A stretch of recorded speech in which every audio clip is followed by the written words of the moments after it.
everyone watching and listening. Today I'm speaking with author and cognitive neuroscientist Dr. Donald Hoffman. We discuss Dr. Hoffman's research on what we know as reality, why space-time itself is now considered by many a doomed framework of interpretation, and how consciousness might be best understood as a vast probability space within which we orient ourselves. Hello, Dr. Hoffman. It's very good to see you. I've been interested in your theory for a long time, partly because I'm quite attracted by the doctrine of pragmatism, which was really part of what I tried to discuss with Sam Harris many, many times. And it seems that your work bears, well, it's a broad general interest, but it also bears on specific interests of mine, because I've always been curious about the relationship between Darwinian concepts of truth and, let's say, the concepts of truth put out by the more Newtonian, say, objective materialists. They don't seem commensurate to me. And so would you start by explaining your theory, your broad theory of perception? I know that'll take a while, but it's a tricky theory. So do you want to lay it out for us to begin with? Most Darwinian scholars would agree that evolution shapes sensory systems to guide adaptive behavior, that is, to keep organisms alive long enough to reproduce. But many also believe that in addition, evolution shapes us to see reality as it is, at least some aspects of reality that we need for survival.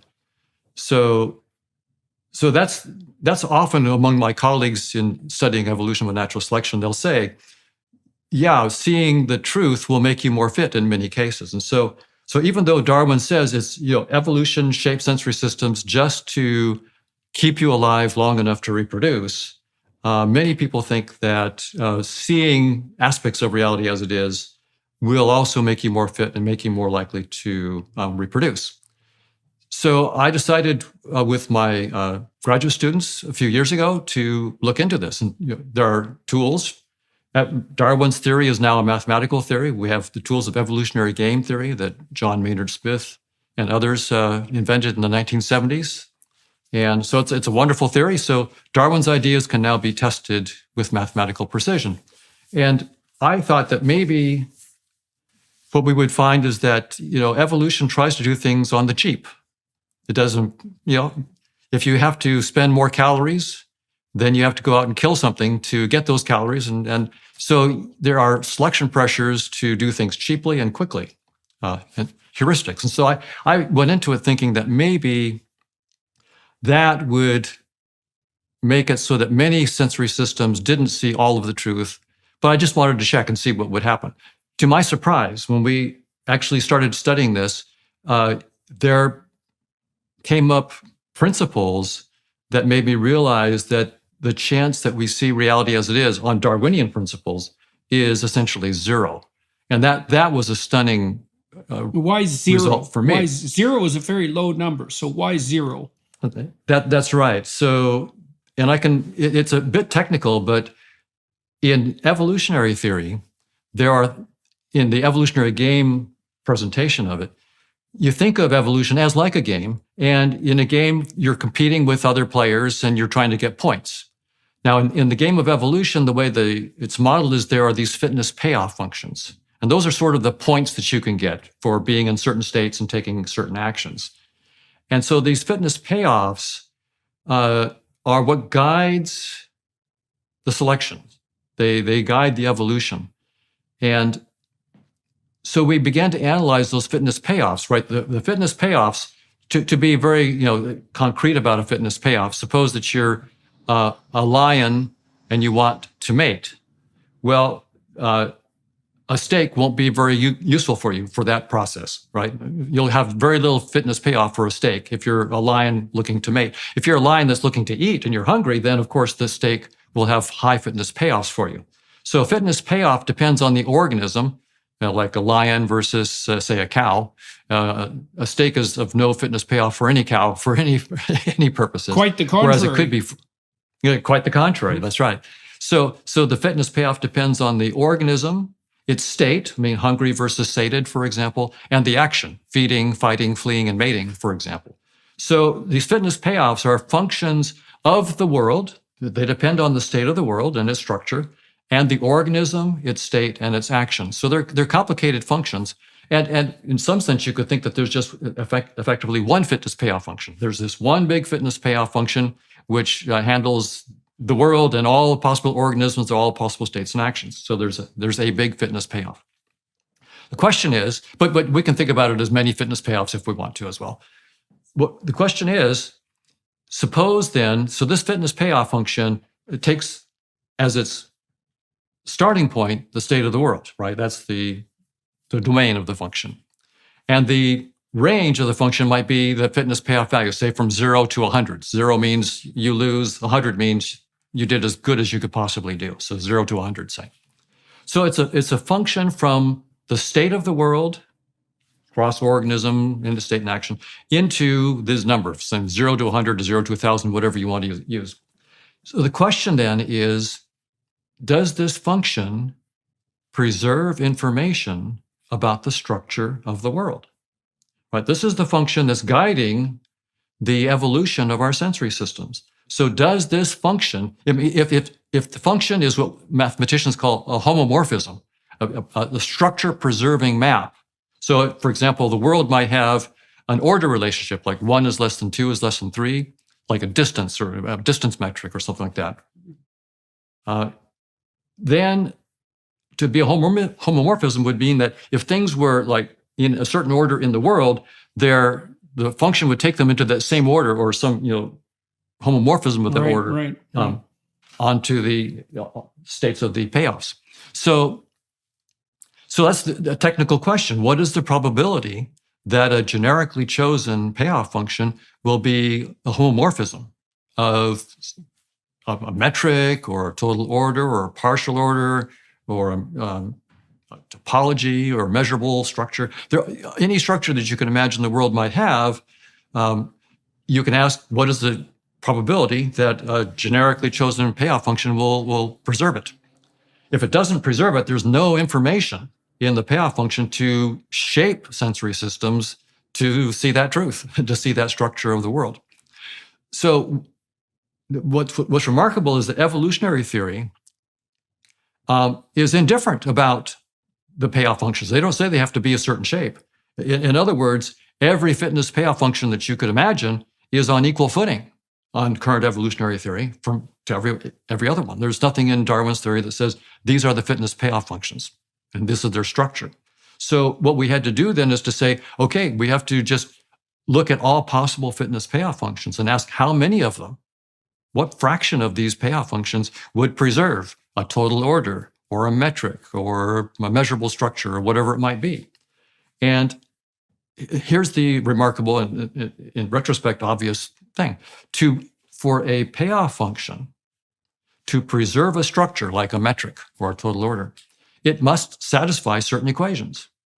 So you have to write down these equations that the homomorphism must satisfy, that the function, the fitness payoff function must satisfy to be a homomorphism. Well, once you write down an equation, most payoff functions simply aren't going to satisfy it. I mean, the equations are quite restrictive. And in fact, in the limit, as you look at a world that has an infinite number of states and payoff values that go from 0 to infinity, the fraction of payoff functions that actually are homomorphic goes to 0 precisely. All right, so this is going to be a somewhat meandering question because it's a very complicated thing to get right. So people who think that the world is made out of self-evident facts underestimate the complexity of perception. And so here's how I'll make that case, and you can tell me what you think. You could imagine you could ask an engineer a simple question. Can you build a bridge? And you might think, the fact of the bridge will be a fact, and the answer to the question, which would be yes or no, will be a fact, and that's that. It's all self-evident. It's sort of like the behaviorists assuming that the stimulus was self-evident. It's very much analogous to that. Okay, but here's the problem. There's a whole set of assumptions built into that question that people don't even notice. And so let me walk through some of the assumptions. It's like, well, I can't build a bridge if you want it to last 50 million years. So I could build a bridge that would last a century or 2 centuries. I can't build a bridge for no money with no labor, with materials that are just at hand. So the thing you define as a bridge is already subject to all sorts of constraints. Now, you and I mutually understand those constraints without even having to speak about them. So I'm also going to assume that if I ask you, can you build a bridge? And you say yes, you're also saying, I'm willing to work with you. I'm willing to work honestly. I'm willing to hire the right number of people. I'm not going to screw you during the construction.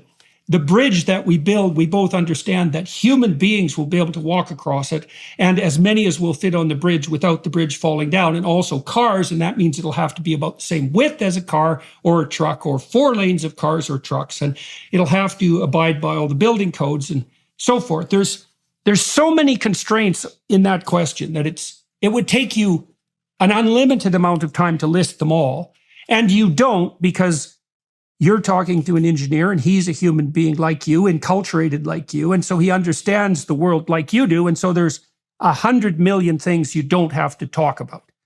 And they're there. Right. They're constraining the set of facts that's relevant to the issue.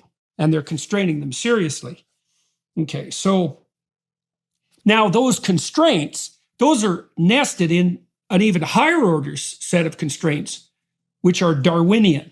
Right? It's like, well, the axiomatic agreements that you and I come to as a consequence of our shared perceptions, our shared embodiment, and our shared enculturation are a consequence of a broader process, which is essentially Darwinian.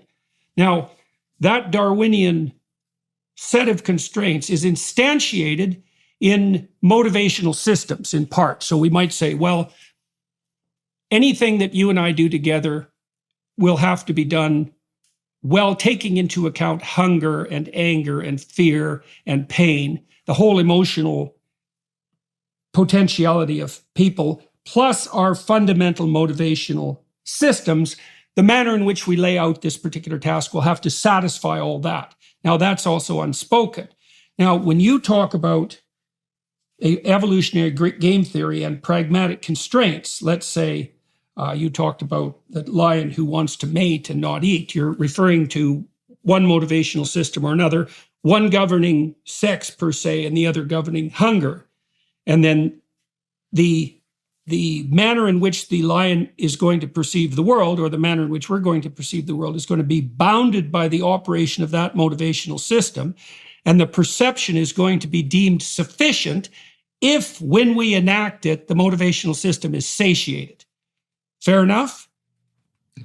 Okay, now, but then there's a more interesting issue that pertains to the big fitness payoff. So if you look at how the nervous system is structured, you have these underlying motivational systems, which are goal-setting machines and which define the parameters within which a perception is valid. But all those systems have to interact together, and they cause conflict, right? So if you're hungry and tired, you don't know whether you should get up and make a peanut butter sandwich, or if you should just go to sleep and leave it till the morning. Like, there's inbuilt conflict. And part of the reason that the cortex evolved was to mediate subcortical conflicts. And then even at the cortical level, the manner in which you integrate your fundamental motivations and the manner in which I integrate mine have to be integrated, or we'll fight. And so I would say, and I don't know if evolutionary theorists have dealt with this, and it's relevant to your theory that perception doesn't map the real world. Is there a higher order set of integrated constraints that serves reproduction over the long run that all the lower order fitness payoffs are necessarily subordinate to? And I know this is a terribly complicated question. Is that the reality that perception serves? You know, you made the case that perceptions will not map one-to-one on reality. And I suppose that's partly because reality it's infinitely complex, right? I mean, you can fragment it infinitely and you can contextualize it infinitely. So it's very hard to calibrate. All right, so we got to put that aside. But then I would say, well, maybe there's another transcendent fundamental reality that's Darwinian in nature that integrates everything with regards to optimized long-term survival, and perceptions are optimized to suit that. So I know that's a terribly complicated question, but this is a terribly complicated subject. So I think we have to think a little out of the box on this question, because when we conclude that evolution shapes us not to see reality as it is, then the question is, well, what is it shaping our sensory systems to give us? Mm-hmm. As well as what is reality, right? That question also comes up, yeah. Absolutely. And so the way I like to think about it is that evolution shapes sensory systems to serve as a user interface. Mm-hmm. Mm-hmm.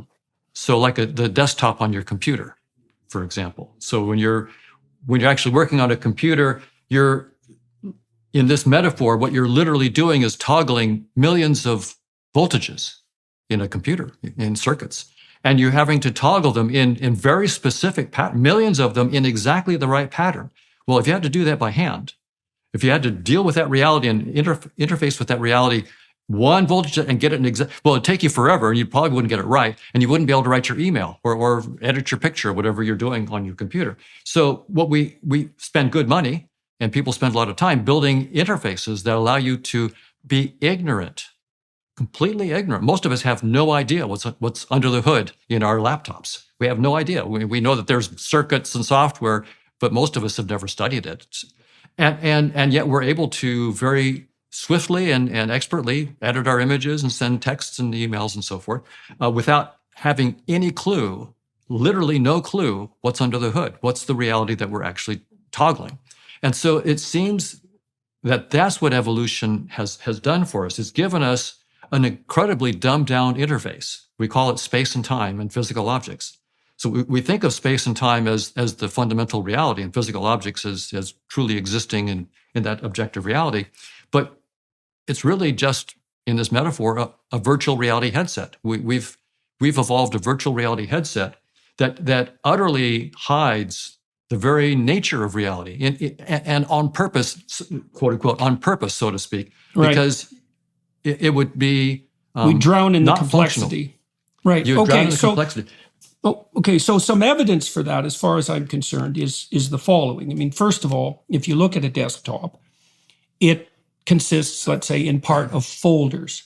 Now, folders are actually something in the real world that you can pick up, and we understand them. You can manipulate them. You can see how they operate by using as a consequence of your embodiment. And so that embodiment gives you a deep understanding of the function of a folder, and then you can represent it abstractly, and you can put it on a desktop, and everyone understands what it means. And that understanding is something like able to map a certain set of functions for a certain set of purposes. That's what and it's a constrained set of purposes. This is what really struck me about reading The Pragmatists. They said, and Peirce and James studied Darwin deeply, and they were the first philosophers to realize exactly what implications Darwinian theory had for both ontology and epistemology. Ontology, which is the study of reality for everyone listening. That was a real surprise. You could understand that Darwin's theory might have epistemological implications for the theory of knowledge, but the fact that it had implications for what reality is per se is something that very few scientists have yet grappled with. And the pragmatists always said, look, when you accept something as a fact, one of the things you don't notice is that you set up conditions for that to be factual. And the fact is something like, this definition will do during this time span for this very constrained set of operations. Fact. Okay, but the problem with that is that's not a dead objective fact just lying on the ground. That's a fact by necessity nested inside a motivational system. So facts now all of a sudden become motivated facts, and that just wreaks havoc with the notion of objective, like of a distant objective materialism. Because the facts are supposed to be separate from motivation. And the pragmatists, as far as I'm concerned, following Darwin, demonstrated incontrovertibly that that's like you pointed to. I think it's analogous. That's actually impossible. Now, because you have to constrain reality in order to perceive it because it's too complex. You drown in the details otherwise. You drown in the complexity.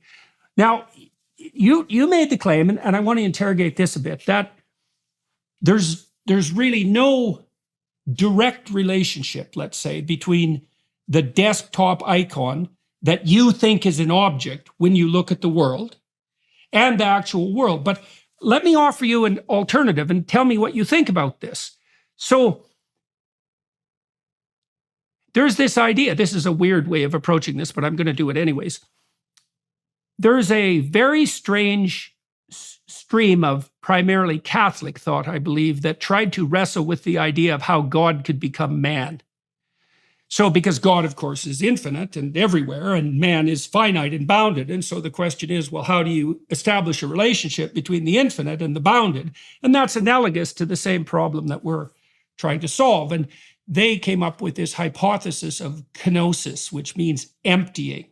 And their notion was, well, Christ was God, but in some ways like a low resolution representation of God, an image of God, right? So there was a correspondence, but not a totality, at least not in any one instance. Now, the reason I'm bringing that up is because it seems to me that when we perceive an object, that it isn't completely without, you called it homomorphism, I believe, right, with the underlying world. It's just extremely low resolution. Like it's a low resolution functional tool. That's what an object is. And I would say, I would advance in support of that. For example, obviously the icons that we have on a computer screen, we can use and we treat them like they're real, and clearly they're low resolution. But also when we watch an animated show, for example, like The Simpsons, we're looking at cartoon-like icons, right? They're emptied even further than, like, if I saw a Simpson cartoon of you, it would be like a very low resolution representation of the you I see, which is a very low resolution representation of whatever the hell you are in actuality. Like it's but I think there's an element of that perception that's an unbiased sampling of the underlying reality, although it's bent to pragmatic ends, pragmatic motivational ends. Now, I don't know what you think about that. I've thought about it for a long time. I can't find a hole in it, but I'm wondering what you think. Well, I think here's an analogy that might help explain the way I see it. Suppose you're playing a VR version of Grand Theft Auto. So you have a headset and bodysuit on, and you're playing a multiplayer Grand Theft Auto. You're playing with someone in China and England and so forth. And I'm sitting there in my ride. I've got a steering wheel and gas pedal and dashboard, and I'm looking out, and I see to my right, I can see a red Ferrari. And to my left, I see a green Mustang. Well, now, of course, what I'm really interacting with in this analogy is some supercomputer somewhere, right? And if I looked inside that supercomputer and looked for a red Ferrari, I would find no red Ferraris anywhere inside that supercomputer. I would find voltages. So there, in that sense, the red Ferrari is a symbol in my headset in the game, and there's nothing in the objective reality in this metaphor that it's a low resolution version of. It's just literally a completely different kind of beast. Okay. There are no red Ferraris. Okay, so let me ask you about that. So I get your point, especially germane with regards to the online game. But is it not the case that in that supercomputer architecture, there's a pattern that is analogous to the red Ferrari pattern that's the externalized representation of the pattern, let's say on your retina, and then that propagates into your brain? Like there is a conservation of pattern. Now that Ferrari pattern in the supercomputer would be a very tiny element of an infinite landscape of patterns in the computer, but it's not, and it's definitely not a pattern of a car per se, right? It's a pattern of a representation of a car. But it's still got some correspondence with a pattern of voltages, let's say, that does have some existence within the supercomputer architecture. Well, so in that case, I would say that there's a causal connection, that what's going on inside the supercomputer has a causal connection with the sequence of pixels that are being illuminated in my headset so that I see a red Ferrari. So there's a causal connection. But if I asked, is there some sense in which there's a homomorphism of structure between what's going on inside the computer and what I'm seeing on the screen as a red Ferrari? I would say there's probably no homomorphism at all. And in that sense, we can't think about it as like a low resolution version of something. So to be specific, the electrons in the computer have no color. My Ferrari is red. The shape of the Ferrari and the shapes of the electrons, or even the pattern of motion of the electrons, is independent. And what's going on in part is that the pattern of electrons in the supercomputer, they're programmed to operate in such a way to cause certain other things to happen in my headset, to trigger voltages that trigger pixels to have certain colors. And so there's a whole sequence, a whole cascade of events that are going on there. And so to say that there's a homomorphism, I think is just barking up the wrong tree. Okay, so I want to push on this a bit more because I want to understand it.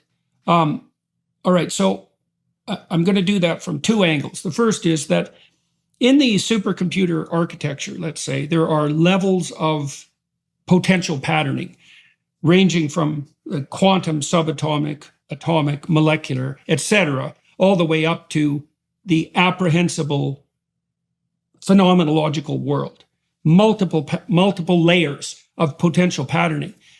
So I would say, in response to your objection that if you looked at the electrons, for example, they have no color, that color is only a pattern that can even be replicated analogously at certain levels of that multi-level patterning. So you won't detect it in the quantum realm, you won't detect it at the subatomic realm, maybe not even at the atomic realm.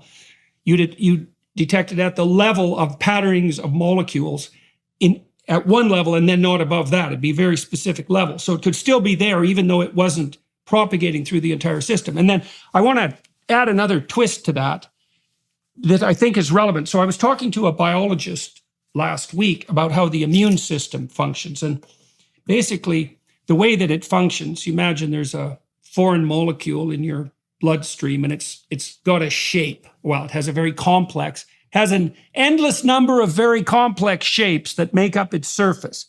And the complexity of that shape would be dependent on the resolution of analysis, right? Because the subatomic contours would be different than the atomic contours and different than the molecular contours. Okay, now what the immune system wants to do is get a grip on that molecule. And it just has to get enough of a grip so that it can register the pattern, replicate the pattern, and get rid of the molecule. So that's its goal. You could say that its motivational frame. Now, the way it does that is sort of the way your arm works. Imagine you were trying to figure out how to pick up a basketball. Now, a baby will do that in the crib. The first thing a baby will do when it's trying to figure out how to use its arms is it uses them very non-specifically. It'll flail about, and maybe it'll hit the ball. Now, hitting the ball isn't throwing the ball, but it's more like throwing the ball than not hitting the ball, right? And then the baby does this, and then that works, and then it gets a little bit more sophisticated and does this, and then it gets a little more sophisticated and it does this, and then finally it can manipulate its fingers, so it's specifying the grip. At some point, the baby can grab the ball and throw it. And that's kind of what the immune system does. It makes the molecules that kind of stick to the surface, and then those modify so they stick even better, and then the sticky molecules modify so it sticks even better. But the point I'm making is that the immune system appears to generate a sufficient homologue of the molecule to grab it and get it out. Now, you could say that homologue that it generates, there's many levels of reality that the foreign body participates in that aren't being modeled by the immune system homologue. But I would say, yeah, but there's enough of a homology so that the immune system can get a grip and get rid of the molecule. Now, and we're running around the world. This is a very good analogy because we're running around the world trying to get a grip all the time. And we presume that the map that we've made of the world is sufficiently real if we get a good enough grip to perform the operation that we're intending to perform. But that still, to me, that still implies that there's some level of representation that has at least the echo of a genuine homology. So I'm wondering, if you have objections to that or what you think about that. I think that we can't count on any kind of homology or homomorphism. I think that, for example, the way I think about it now is that space-time itself and all the particles that we see at the subatomic level and the whole bit, that's all just a headset. And that physicists actually agree. They say space-time is doomed. So Nima Arkani-Hamed, David Gross, and many are saying that we need a new framework for physics that's utterly outside of space-time and quantum theory. And they're finding structures like decorated permutations and so forth. These are structures not sort of curled up inside of space-time, but utterly outside of space-time. And so I think science is telling us, Darwin's theory, I think, is agreeing. It's saying that space-time is not fundamental. It's just a headset. Okay. So if I said there's no ultimate homology, but there are proximal local homologies, would that do the trick? I have a reason for torturing you about this, and I'll leave it soon. Because the issue of grip really makes a difference as far as I'm concerned, because getting a grip is it's sort of the basis of understanding. Is all of our cognitive enterprises, you could think, in some real sense, are extensions of our ability to manipulate the world with our hands. I mean, the fact that our left hemisphere is linguistically specialized looks like it's a consequence of its specialization for articulation at the level of the hand. And so getting a grip is crucial here. And the homology seems to me to be demonstrated in the fact that, like, if you pick up a hammer, it actually comes off the ground. Now, I think you could reasonably object that homology is tremendously limited, but it's hard for me to accede to the notion that it's absent. Now, having said that, I don't want to push that point to stop you, let's say, from questioning something as fundamental as the objective reality of space and time. I think you can have your cake and eat it too in that regard, and I want to turn to those more radical claims right away. But if I said, well, if I pick up a hammer and it does in fact raise off the floor, how is that not an indication of a homology? You would reduce that again to mere function? Like, it's merely the case that it worked, and that's not demonstration of anything beyond. The thing is, it worked. That's the thing, that's why I can't shake the notion of some homology. Well, I would again say that there's a causal connection. You could talk about, a causal connection between the reality behind your headset and what you're seeing in the headset. But I think it would be a stretch to talk about some kind of homology of structure. It's actually not necessary, right? To be successful is not necessary. Well, and as you pointed out very early in this discussion, it also might be hyper expensive, right? You actually don't want to know more about something than you need to know in order to perform the requisite action. That's part of efficiency, right? So, okay, so all right, so let's leave that aside. Let me grind away on that in the back. I'll just say one little. If you have a desktop folder on your laptop, and for a file, and it's blue and rectangular in the middle of your screen, well, the file is not blue. It's not rectangular, and it's not in the middle of the computer. There's right. Literally no homology for anything that you can see in the symbol on the screen and the file itself. It's just a useful symbol without homology, but there is a causal connection between the voltage, but no homology. So then what do you? So let maybe we can go down that route. Sure. I guess I'm then unclear about what you mean. What exactly do you mean by causal then? Right. So that's already sort of smuggling in a space-time kind of analogy, right? Right. Exactly. So I'll just say that there is a mathematical connection that maybe not causal, but there's some kind of mathematical connection. But the mathematics need not be a kind of mathematics that preserves, structure, for example. Right. So there's a mathematical connection. Okay, I'm going to have to grind away on that for a bit because you are stating that there is a relationship, at least of function, and I'm unable to, on the fly, thoroughly discriminate between some grip of structure and some function, because grip is a function. So I'll just put that aside for now.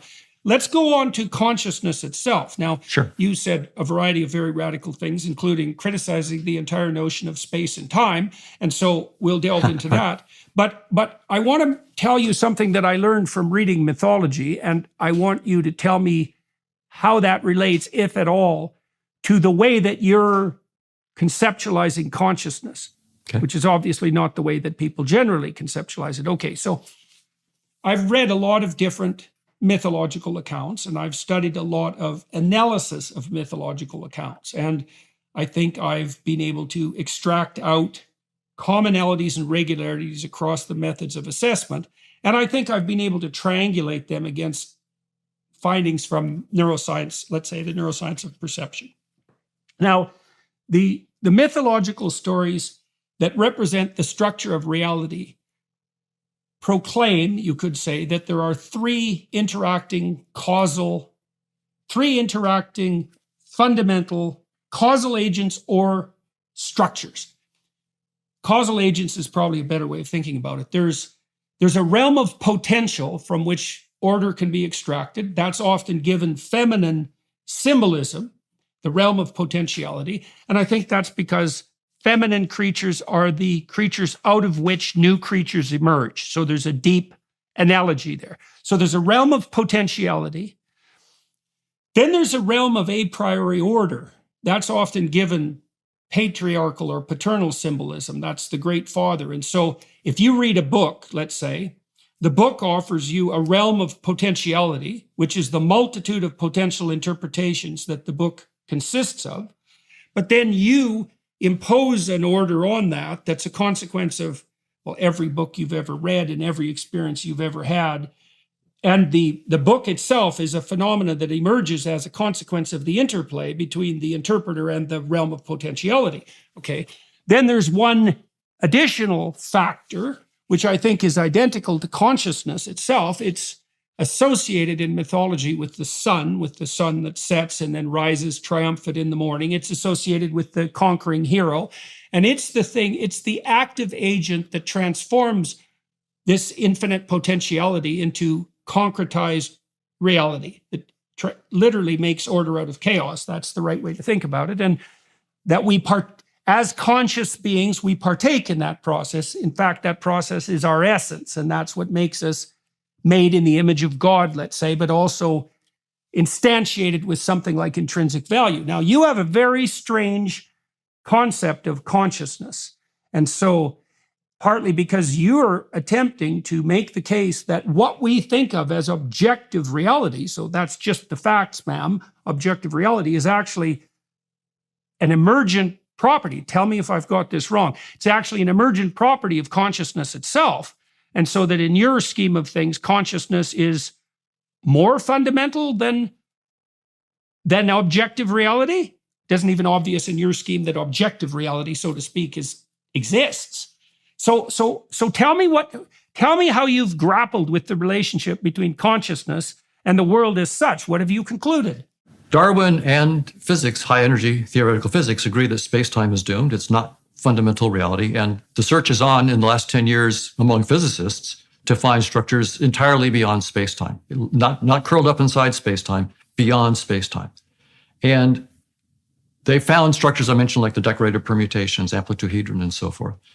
And so I'm also thinking about consciousness utterly outside of space-time. So it's a fundamental reality, and space-time, which we have thought of for most of human history as the fundamental reality that we're embedded in, is a trivial headset. That's all it is. We've mistaken a headset for the truth because it's easy. If that's all you've seen all your life is a headset, it's hard to imagine something outside of it. But science is good enough to recognize that Space-time is just a headset. So now we're free using mathematics to ask what kind of structures could we posit beyond space-time.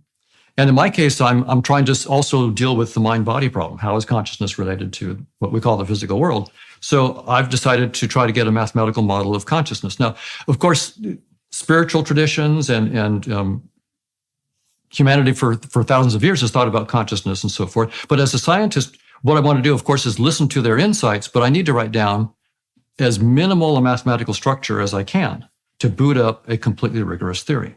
And so what we've done in our theory, we call it the theory of conscious agents, is a very minimal structure. A conscious agent has a probability space that it's defined on. So it's a probability space. Okay. Is that probability space equivalent to, let's say, a realm of potential around? Yes. My students and I tried to model anxiety as a response to entropy. Okay, so imagine that what you have in front of you is a set of branching possibilities, some of which can be realized with comparatively less effort, so they're more probable, let's say, given your current state, some of which are virtually impossibly distal, but in principle could be managed if you were smart enough and could gather the resources. But so you have a probability space in front of you, some of which is sort of at hand. Like it's pretty easy for me to pick up this pen, right? So that's a high probability pathway laid out in front of me. So, I mean, the mythological motifs that I referred to insist that what people face is something akin to the pre-cosmogonic chaos that God himself faced when the cosmos first sprang into being, right? And so that the way to construe the world isn't as a place of clockwork, automaton machines, self-evident objects, but as a realm of possibility that differs in probability. And then the issue becomes, how do you best orient yourself so that you can contend properly with that probability landscape? Now, is that, am I walking on parallel ground here? We're in broad agreement in that, in the sense that our theory of conscious agents, by writing down a probability space, it is a space of potentiality. For example, to be very, very concrete, suppose my experiment is just to flip a coin twice, heads and tails.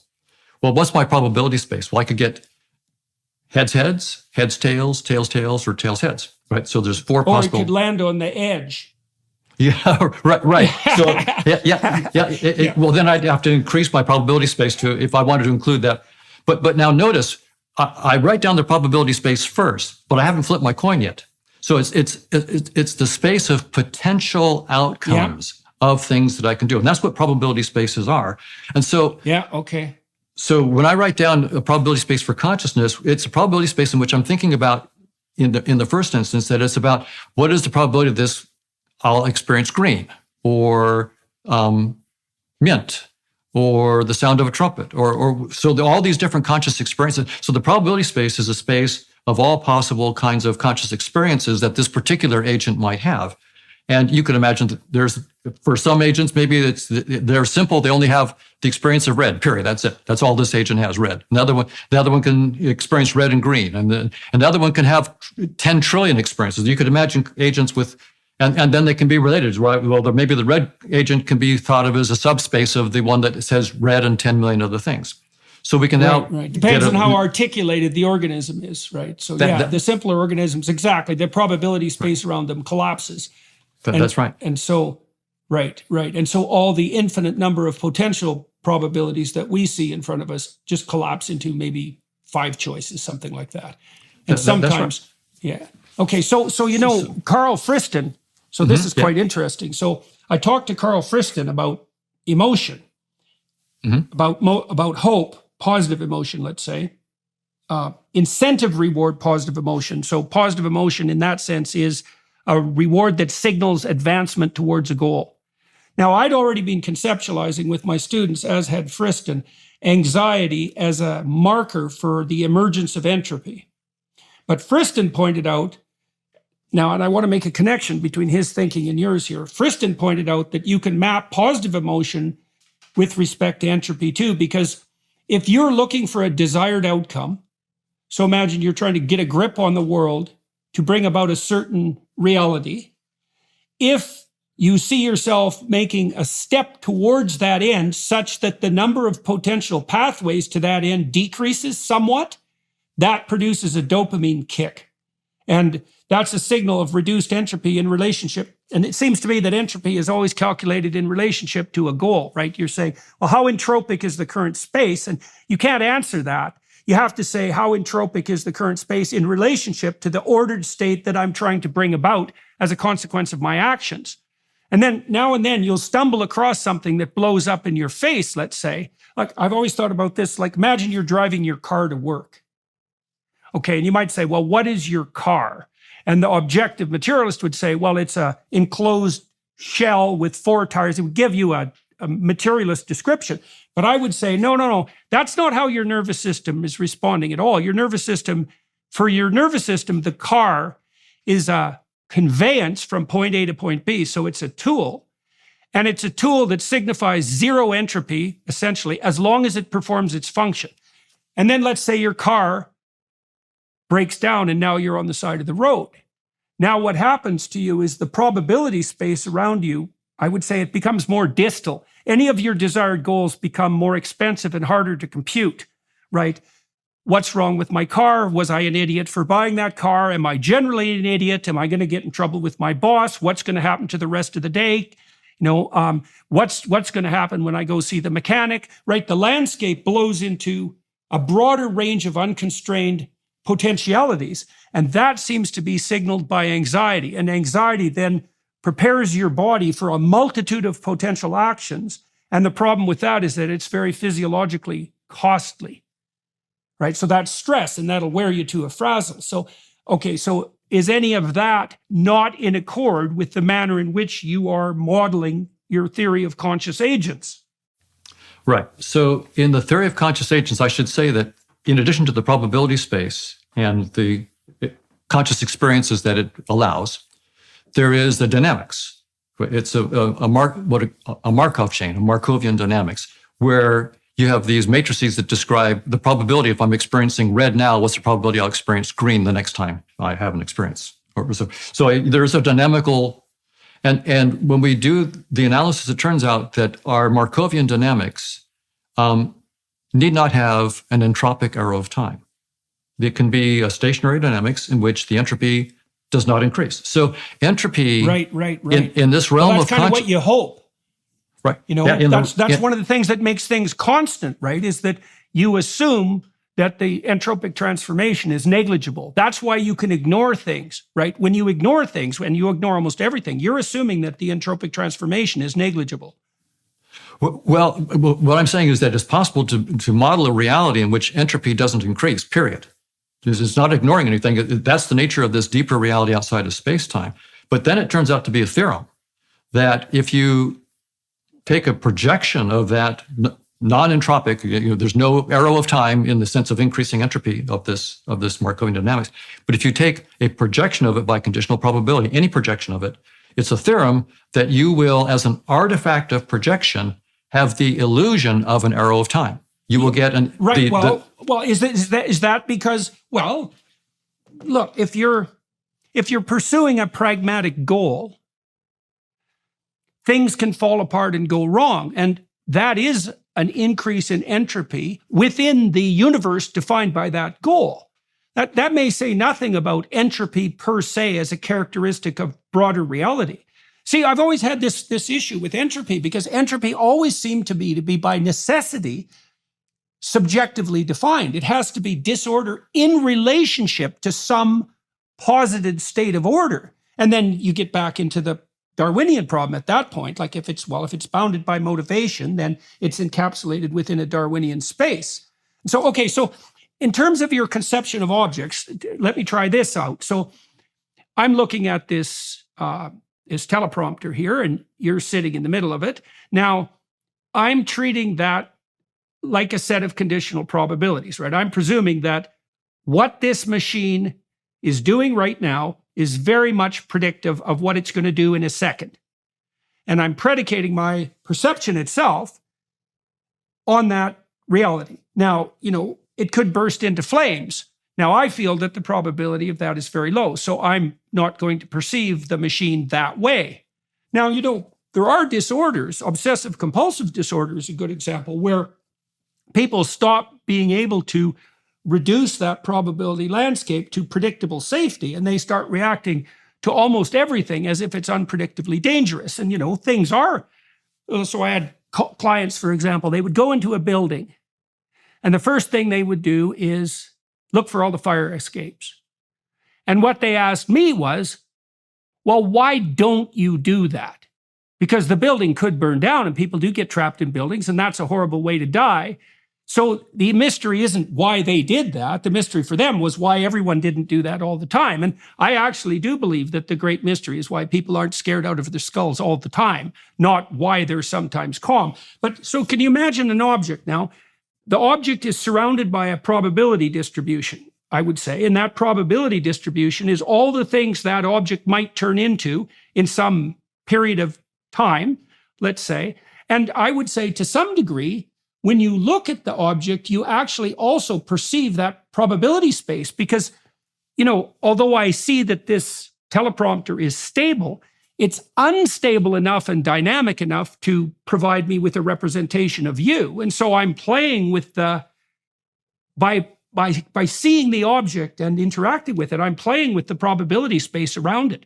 So is it the case that you see the damn probability space when you look at the object? Well, I don't know if we see it, the space itself. We certainly, we're estimating what we think are the probabilities for various good things and bad things to happen.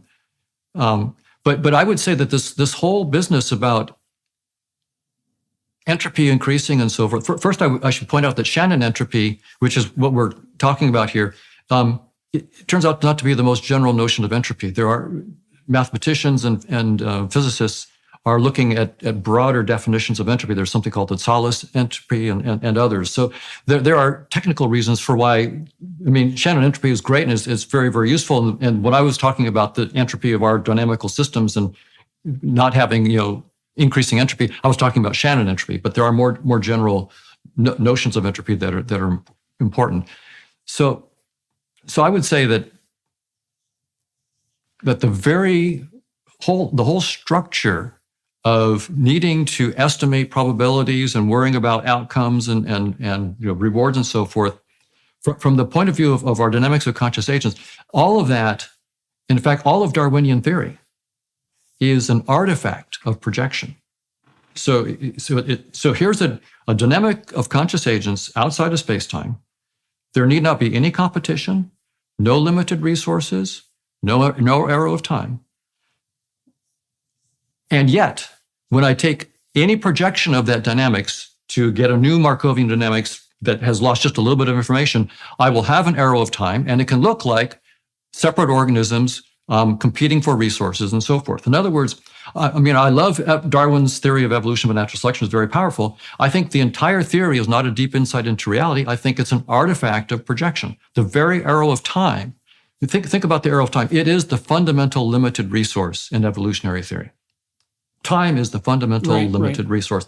If I don't get food in time, I die. If I don't mate in time, I don't reproduce. And if I don't breathe air in time, so time is the fundamental limited resource. And the arrow of time itself need not be fundamental. It could be entirely an artifact of projection. So that what that means is, and this gets again to the...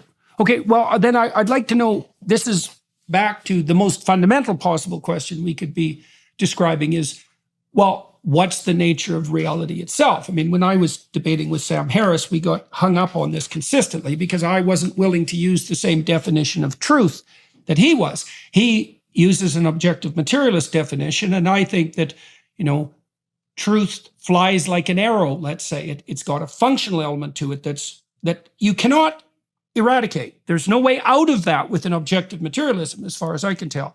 Now, you said the Darwinian race and the arrow of time is just an artifact. But if I said, well, hold on a second, I don't exactly know what you mean by artifact then, because if I don't act like there's an arrow of time and restricted resources in that regard, then I'm going to die.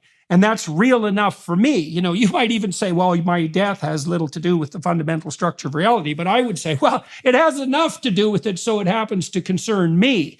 And so, we start to get into a discussion about what constitutes reality itself. If this is just a projection, what in principle would be real? Right. So on this theory, then consciousness is the fundamental reality, and the conscious experiences that observers have is the fundamental reality. And the experience that we have of space and time is a projection of a much deeper reality. And that projection, because it loses information, is necessarily going to have artifacts in it. And among the artifacts are things like separate objects in space and time. Space and time itself is an artifact.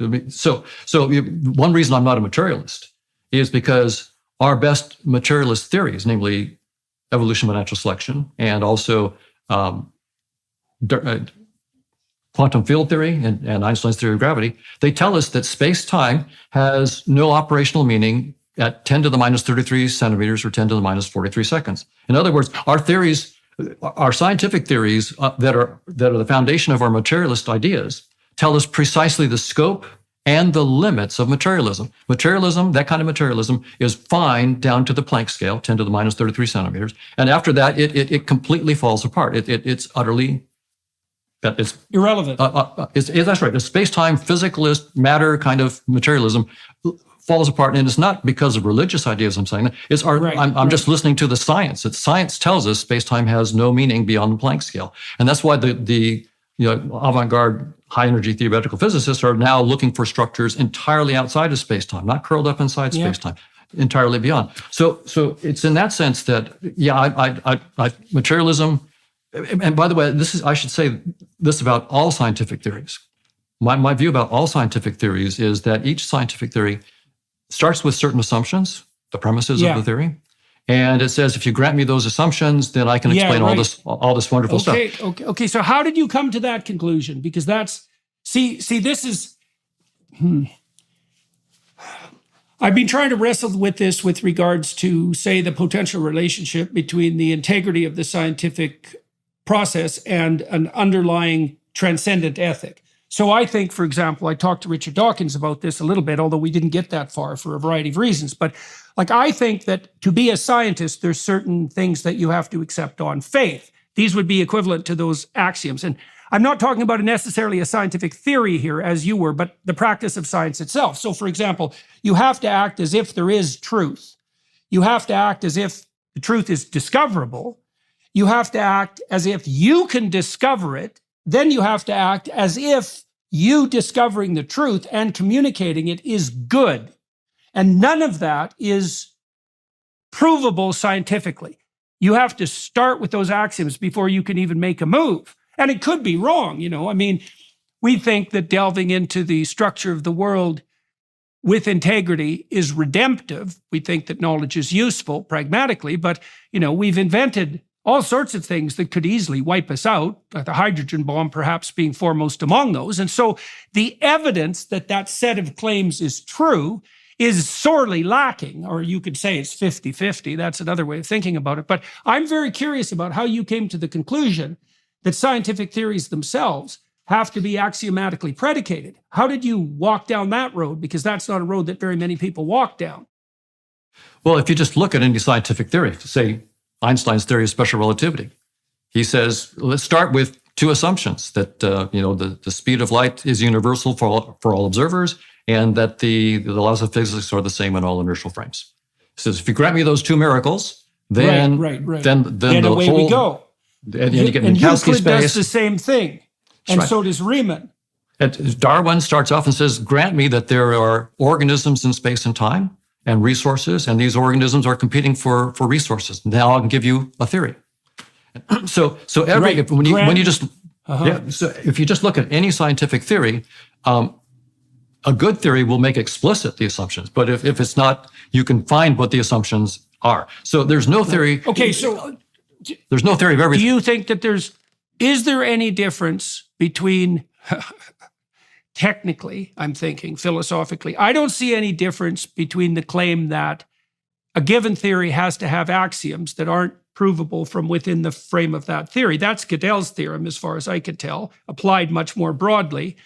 I don't see any difference between that and the proposition that to get the game started, there has to be, it's something akin to a miracle. I mean, because these axioms, imagine that a miracle inside a system is defined as any occurrence that isn't governed by the rules that apply within that system. That's a good working definition. Now, your proposition is, well, I don't care what theory you're coming up with, there's going to be a set of axiomatic presuppositions that are a launching point. See, I also think those axiomatic presuppositions are where you put all the entropy. You say, grant me this. It's like, well, that takes care of 95% of the mystery. So we'll just shelve that invisibly, right? Because it's hidden inside the axioms. And then you can go about manipulating the small remnant of trouble that you have left over. I also think this is why people don't like to have their axioms challenged, because if you say, well, I'm not going to accept that, then you let loose all the demons that are encapsulated within those axioms and they start roaming about again, and people don't like that at all. Well, yeah, a good scientist will want to have their assumptions made absolutely mathematically precisely and explicit. So they're just laid out there and they say, these are the assumptions of the theory. And given these assumptions, I can now prove this. And this is the glory of science, where we put down precisely what our assumptions are. And then we look at it mathematically, and we can get both the scope of those assumptions, how much can we do with those assumptions, and the limits. Like in the case of space-time, the limits are 10 to the minus 33 centimeters. Game over. By the way, it's not that deep. In my view, it's not 10 to the minus 33 trillion centimeters. It's just 10 to the minus 33, and the game is over for space-time. So that's a good antidote for dogmatism, because your own theory, a mathematically precise theory, will tell you the limits of your assumptions, and then say, okay, now you need to look for a broader framework with deeper assumptions. But they will be new assumptions, and so I view this as infinite job security for scientists. Because we will never, ever get a theory of everything. We'll always have a theory of everything except our current assumptions. And and I agree with you that those assumptions will essentially be the whole bailiwick of what we're doing. So there's a reality, whatever it is. Now, this is for me something of an interesting mystery. Our theories, in some sense, don't even scratch the surface of the truth. And yet, because this process will go on forever, and we'll still essentially have measure zero of the truth. And yet, Einstein's theory and quantum theory gave us the technologies that are allowing you and me to talk across the country.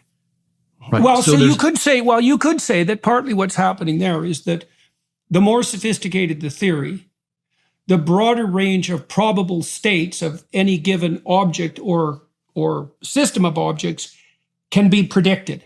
It's something like that. But Piaget pointed that out when he was talking about developmental improvement in children's cognitive theories. And right. So, if you look at someone like Thomas Kuhn presumed that we undertook multiple scientific revolutions, but there was no necessary progress. There were just different sets of axioms. And Piaget knew about Kuhn's theory, by the way, but Piaget's point was, no, you've got it slightly wrong, because there is a progression of theory in that a better theory allows you to predict everything the previous theory allowed you to predict, plus some additional things. Now, your point would be, well, we can just continue that movement upward forever, right? Because the landscape of potentiality is inexhaustible. And so, again, you can have your cake and eat it too. We can learn more. Einstein got us farther than Newton, which doesn't mean that Einstein's axiomatic set is the final say. Okay, so let me put a twist in this.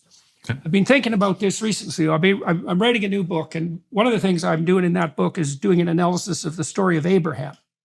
Abraham's a very interesting story. Okay, so Abraham is called out into the world, even though he sort of hung around his father's tent till he's like 70. So he had utopia at hand. He didn't have to do any work to get everything he needed. But that wasn't good enough. So a voice comes to him. It's the voice of conscience, I would say, and says, look, you've got all this security, but that isn't what you're built for. Get the hell out there in the world. And so he does that, and then all hell breaks loose. It's one bloody catastrophe after another. Starvation and tyranny and warfare and the necessity of sacrificing his son. It's just like one bloody thing after another. Okay, but during that process, Abraham continues to aim up, and he makes the proper sacrifices. And the consequence of that is that God promises him that his descendants will be more numerous than the stars. So I was reading that from an evolutionary perspective, and I thought, okay, what's happening here is that the narrative is trying to map out a pathway that maximizes reproductive fitness, all things considered. Now, the problem I have with theories like Dawkins, let's say, is Dawkins reduces, and you tell me if you think this is wrong, Dawkins implicitly reduces sex to lust. Then he reduces reproduction to sex. And the problem with that is that reproduction is not exhausted by lust or sex. Quite the contrary, especially in human beings, because not only do we have to chase women, let's say, but then when we have children, we have to invest in them for like 18 years before they're good for continual reproduction. And we have to interact with them in a manner that's predicated on an ethos that improves the probability of their reproductive fitness. And so reproduction, see, this is something that the Darwinists, the casual Darwinists, do very incautiously as far as I'm concerned, because they identify the drive to reproduction with sex. And that's a big mistake, because sex might ensure your reproduction proximally for one generation, but the pattern of behavior that you establish and instantiate in your offspring, which would be an ethos, might ensure your reproduction multi-generationally, you see. And that appears to be what's being played out in this story of Abraham, is that the unconscious mind, let's say, trying to map the fitness landscape, is attempting to determine what pattern of behavior is most appropriate if the goal is maximal reproductive fitness calculated across multiple generations, or maybe across infinitely iterating generations. And so that points to something, again, like you said earlier, you called it a general fitness, what was it? I got to get it here. Big fitness payoff, right? And that could be the ethos to which all these subsidiary ethoses are integrated. See, okay. So I'm wondering what you think about that. Is that, first of all, what you think about the proposition that evolutionary biologists, Dawkins is a good case in mind, have erred when they've too closely identified reproduction with short-term sex. It's like, that isn't a guarantee of reproduction. We wouldn't invest in our children if that was the case. We would just leave them. The sex is done, we've reproduced. You need an ethos to guarantee reproductive fitness across time. Well, there's several levels here. First, Dawkins, of course, understands that most reproduction is asexual, right? So sexual reproduction is a relatively recent thing. Most reproduction has been asexual. So Dawkins is very famous for talking about the selfish gene, and it's really, when he talks about reproduction, it's about genes reproducing themselves. It's really not so much about sex is one way of having that happen, but bacteria do it without sex, and so the emphasis on sex was, I would say, Dawkins of course understands that sex isn't fundamental. Now, when it comes to human motivations and mammal motivations, perhaps in that specific context, you might then be talking about it. But even there, when you start talking about sexual reproduction, there are many, many strategies that organisms use. So, for example, some spiders will have just hundreds of babies and eat some of them. They'll eat some of them, and let the others do that. Having the babies is their only job, and after that, the babies are on their own. So so there are different strategies. So this is where Dawkins is quite famous, justifiably, for his work on the selfish gene idea. That is, there are different strategies. But the only thing that matters in this framework is, what is the probability that the particular genes, spread through the population in later generations? Sex came along apparently to deal with. As one of the pathways to that, right? One of the right. That's right. And So, but there's another framework in thinking about all this as well. So again, I love evolutionary theory. I think in terms of models of evolution and so forth, of creatures and their behaviors, it's an incredibly powerful theory. I've used it a lot. My book, Case Against Reality, talks about it in great detail. It's a wonderful theory. But I think that from this deeper framework that science is now moving into beyond space-time, all of evolutionary theory, all of it, is an artifact of projection. It's not, in other words, if you're looking, like from a spiritual point of view, for some deep principles, deep spiritual principles, evolution, I don't think is deep enough. I think that all of it is an artifact of space-time projection. And if you're going to be looking for deep principles about, that spiritual traditions talking about Abraham and really thinking big, I think that thinking inside space-time is not big enough. You've got to step entirely outside of space-time. Space-time has all these artifacts. And we're so used to being stuck in the headset. Well, there is an insistence upon that in the Judeo-Christian tradition, because God is conceptualized, what would you say, traditionally as being entirely outside of time and space. And so whatever works for human, like the human landscape and the divine landscape, they're not the same. There's a relationship between them, however, but they're not the same. Okay, so let me ask you about that. Now, you have made the case, not least in this interview, that consciousness is primary. Now, consciousness uses these projections. So how do you reconcile the notion that consciousness is primary, and I want to make sure I'm not misreading what you're saying, that consciousness is primary, but consciousness operates in the world with these projections? See, because this is the thing I grapple with, is that if survival itself is dependent on the utilization of a scheme of pragmatic projections, in what sense can we say that reality is something other than that? Because, see, this is something that Peterson and William James wrestled with too. It's like, well, why make the claim that there is a reality outside of the human concern with survival and reproduction?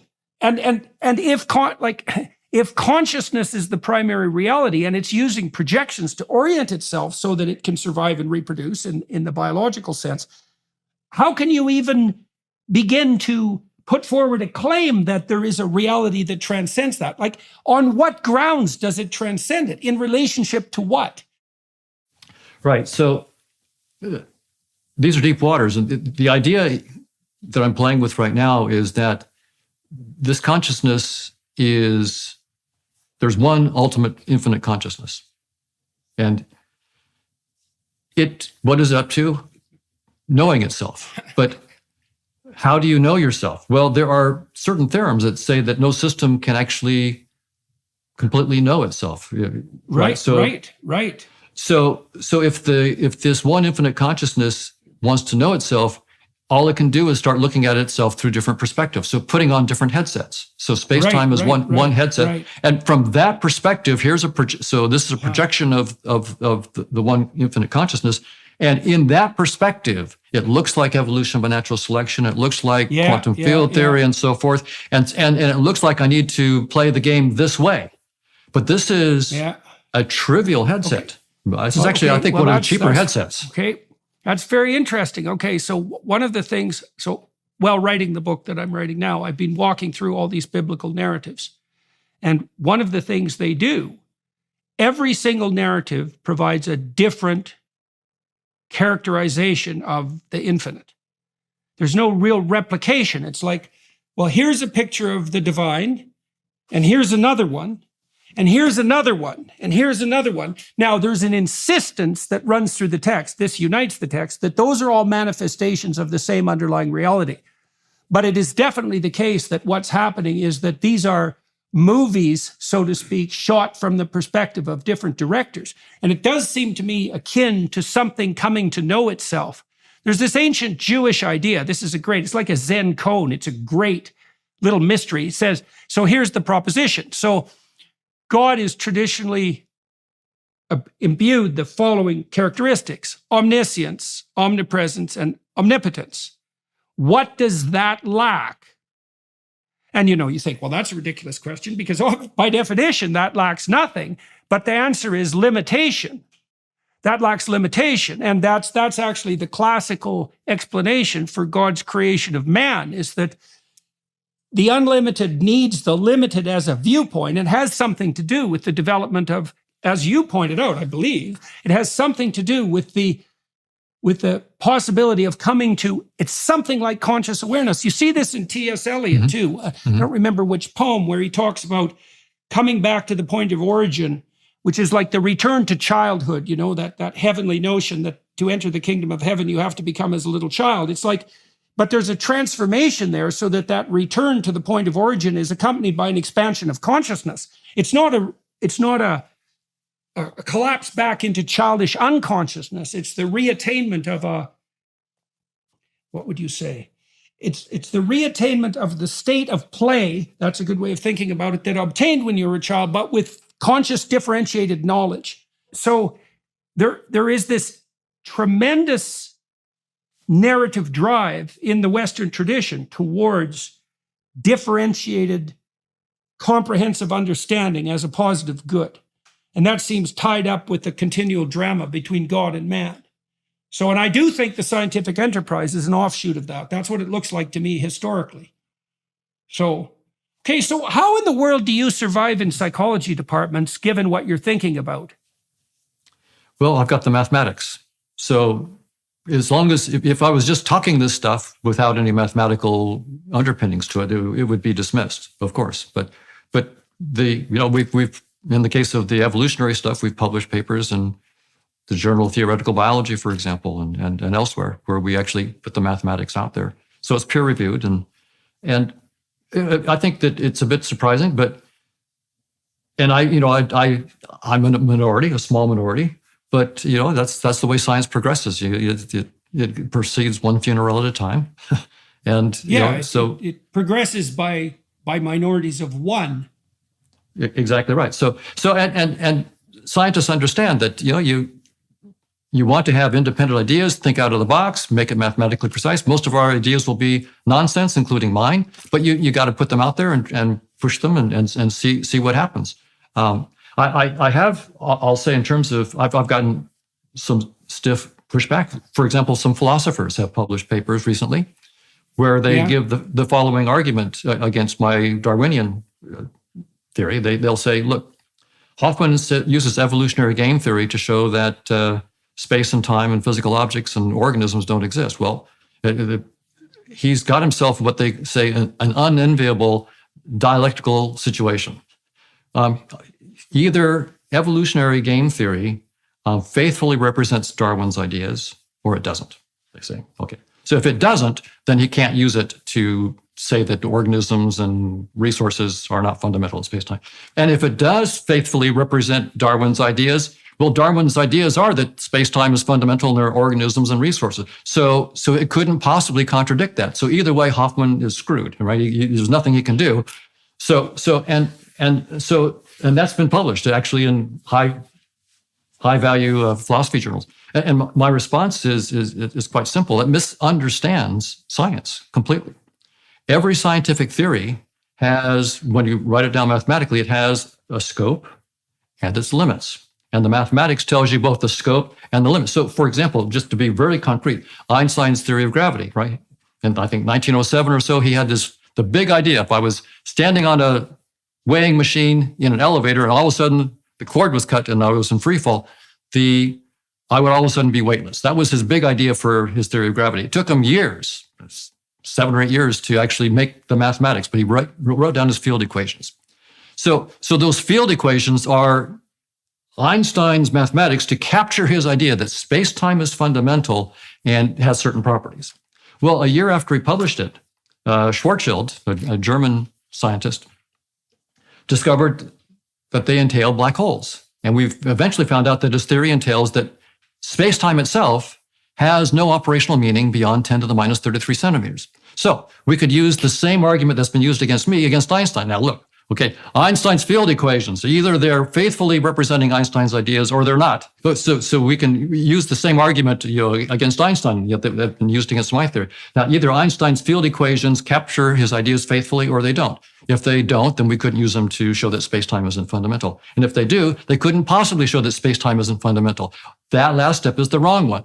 The equations are there to show you the limits of your concepts. They give you precise. And that's what these philosophers have missed, is that the equations that we write down tell us not just the scope, but the limits of our theories. And that's why science is so valuable, because it tells us your theory, your assumptions go this far and no further. So that's all I've done with Darwin's theory of evolution, is to say, this theory. That also, okay, man. But that also sounds to me very much like a vindication of the fundamental claim of the pragmatists, which is that we accept something as true without noticing that what we mean is true in a time frame with certain implications for instantiation. It's something like that. And so true is a lot more like, does the bridge stand up when 100 cars go across it? It's not some final, comprehensive, all-encompassing definition of the truth for all time. And you've already made the case that it can't be, because that truth is an ever-receding goal. It's always bounded. Okay, so when I came across that, I thought, okay, well, bounded by what? And it's bounded by our aim. And then that's bounded by our motivation. And then that's nested inside a Darwinian world. Okay, now let's go after the game theory. Well, let me just say one thing about that. Go ahead. Yeah, I would just say that the very deepest spiritual traditions really say that up front. Like the Tao Te Ching starts off that says the Tao that can be spoken of is not the true Tao. Once you understand that, then go ahead and read the rest of it. That's a good example, because that's a great book. Yeah, it's a great book. Right. And I think that's also the way we should think about our science. The science that can be spoken of is not the final reality. But given that, it's a wonderful thing to do science. And we should do science, and we should do it very, very rigorously. Yeah. But we should always understand that if we're talking about a theory of everything, it should be with a wink and a nod, because there is no theory of everything that we can write down. Right. It's the theory of everything that we've discovered so far, maybe, but it will never be the final theory of everything. Right, and it might have a broader range of potential applications as well. But that doesn't mean that we've exhausted the landscape of comprehensive theories. Right, okay, so now the philosophers that you described as objecting to your theory said that if evolutionary game theory is correct and it models Darwin's propositions appropriately, then, well, so game theory is extremely interesting to me, although I wouldn't say I'm an expert in its comprehension, but I understand its gist, I believe. And it seems to me to be something like this, is that if you iterate interactions, an ethos of one form or another emerges. So, for example, if you play tit-for-tat simulations, you find out that the best trading strategy is cooperate but slap when necessary, and then forgive, something like that. And so what it points to, very interestingly, is something like a concordance between objective reality, insofar as objective reality is an emergent pattern coming out of iterative interactions, and something like an ethos. So the first question I have is, like, why are you interested in evolutionary game theory, and why do you think that it is a valid representative, a more differentiated representative, if I've got the language right, of Darwinian theory? Oh, well, I'm interested in it because that's within the field of evolutionary theory itself. Evolutionary game theory is taken as, the prize mathematical tool for really understanding things. So that's the framework of the science itself. So that's accepted as far as you're concerned. Of course, there's always debate, but by the but there this it's the received opinion. So if I wanted to, as a scientist, if I wanted to analyze Darwin's theory for this issue about truth, and I wanted to do it rigorously, the tool was evolutionary game theory. That was the tool to use, and it's not because I think it's the final word or the truth. It's just our current state of play in the field. It's right the best now. We have. That's the best we have, and I wanted to use the best tool we have, and that's the way we're always pulling ourselves up by the bootstraps in science, right? We always say these are the best theories we have and the best tools we have so far. Of course, our goal is not to prove that we're right. Our goal is to find the limits of our current theories and transcend them. So we're looking for are the best tools that will say, aha, Darwin goes this far and no further. Space-time goes this far, in high-energy theoretical physics. Einstein's wonderful theories, they're incredible gift. They go to 10 to the minus 33 centimeters and they stop. That gift stops right there. And now we have to go entirely outside. And that will be the never-ending pattern of science, is that whatever the scientists are finding outside of space-time, that will just be our next baby step. And we'll analyze that and then say, okay, what's beyond that and beyond that? And science will continue to go. So as long as you recognize that that's the game, you'll realize that there's no theory of everything in science. And then the question is, who am I? Who are we that are able to do this game? And that's a very interesting question.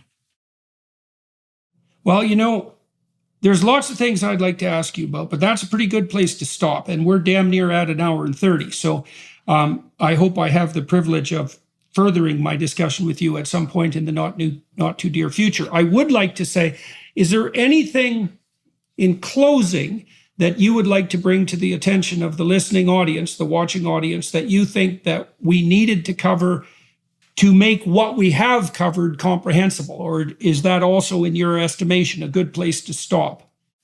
I'll just say one little thing, I guess, and that is, some people might think, well, he's got this theory of consciousness outside of space-time, so what?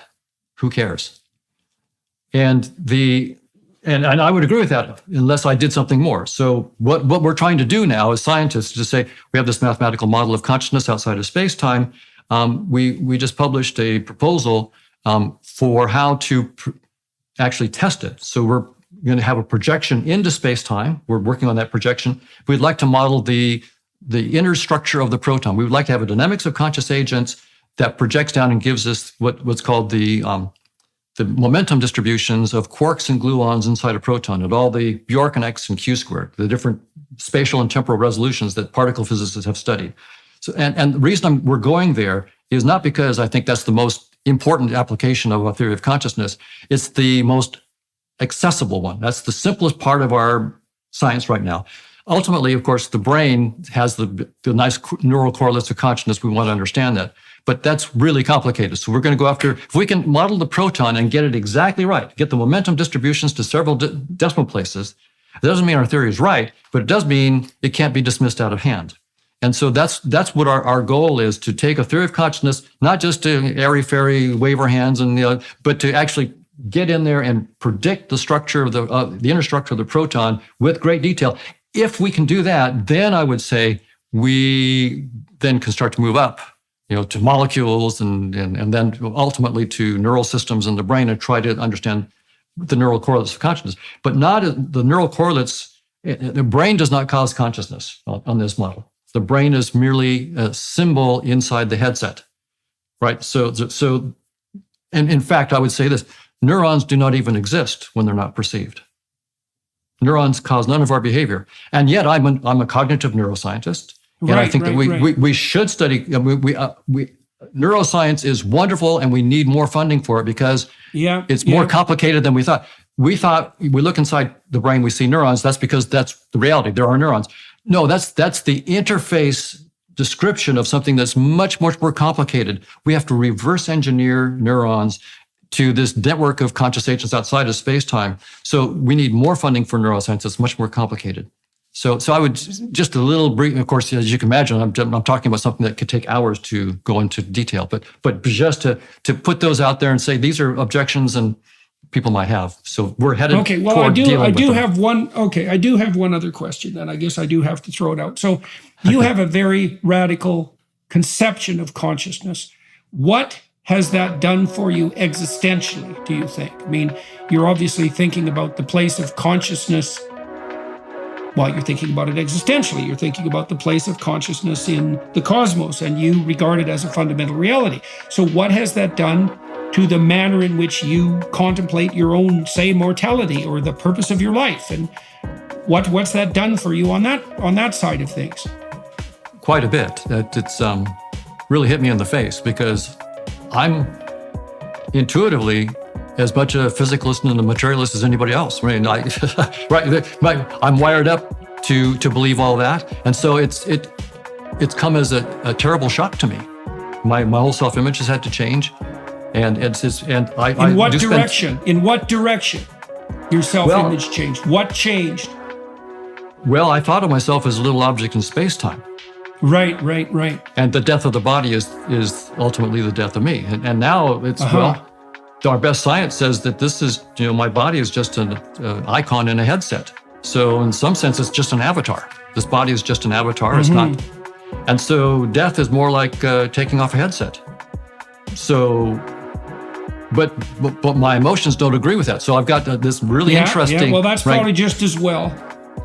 Right. Yeah. Exactly. So I do spend a lot of time in meditation. And my father was a Protestant minister, a fundamentalist Protestant minister. I was raised in the Christian church, and so I look at those points of view. I look at the Eastern mystical stuff. I meditate myself, and my ultimate thinking about this is, as I said, we can never have a theory of everything, and that includes of who I am. So the question about who I am. My best guess right now is, at the deepest level, I and you are, in fact, the one consciousness just looking at itself through different avatars. So it's really the one using a Jordan avatar to talk to the one in a Hoffman avatar, and that's what's going on here. And in that sense, so are you responsible for being the best possible avatar you can be, so to speak? Well, in some sense, within this projection, within this headset, morals of a certain kind are the rules of the road. But my guess is that when we take the headset off, we'll just laugh. That was what we had to do in this headset. But I am not this avatar. I am the consciousness that transcends space and time. Well, the next time we talk, maybe that's a road we should wander down. Sure. Because we didn't get into the metaphysics of ethics, let's say, during this conversation. And there's plenty of that's obviously a whole other area. Okay. Well, that would be good. All right. Well, so to everyone watching and listening, thank you very much for tuning into this podcast. As most of you know, I'm going to talk to Dr. Hoffman for another half an hour behind the Daily Wire Plus platform, and I'm going to see if I can find out where in the world his interests stemmed from and how they initially manifested themselves and developed across time.